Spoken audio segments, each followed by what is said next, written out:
जल और मिट्टी का स्थूल शरीर है, उसके अंदर सूक्ष्म शरीर है वायु और अग्नि का, और जो कारण शरीर है वो आकाश तत्व का है। आकाश तत्व में जो स्थूल जन्म होते हैं, जो जन्म मरण चक्र में आते हैं, उनका रिकॉर्ड पड़ा होता है आकाश तत्व में सभी का।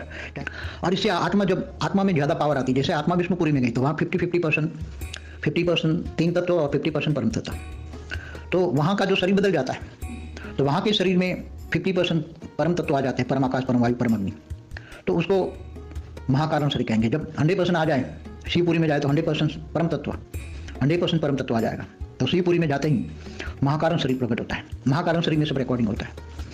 तो उसी टाइम स्थूल शरीर नहीं होता, सूक्ष्म शरीर भी नहीं होता, 100% परम तत्व का शरीर होता है, उसको महाकारण शरीर कहते हैं। परम आकाश, परम वायु, परम अग्नि का होता है। और जब आत्मा बीज रूप अवस्था, निराकारी बन के परमधाम में चली जाती है, वो शरीर नहीं है उसमें, तो कर्मातीत अवस्था हो जाती है। आत्मा कर्मातीत अवस्था हो जाती है तो भावातीत, गुणातीत, त्रिगुणातीत, सतो रजो तमो से परे हो जाती है। जब आत्मा आत्मस्वरूप की अनुभूति करती है तो आत्मा की लाइफ धीरे धीरे जागृत होती है, आत्मा निसंकल्प होती है। आत्मा स्वरूप में स्थित होना ही निराकारी स्टेज एकदम जब जागृत होती है तो धीरे धीरे उसका महाकारण शरीर, परम महाकारण, उसके अंदर की जो परम लाइट है वो धीरे धीरे जागृत हो जाती है।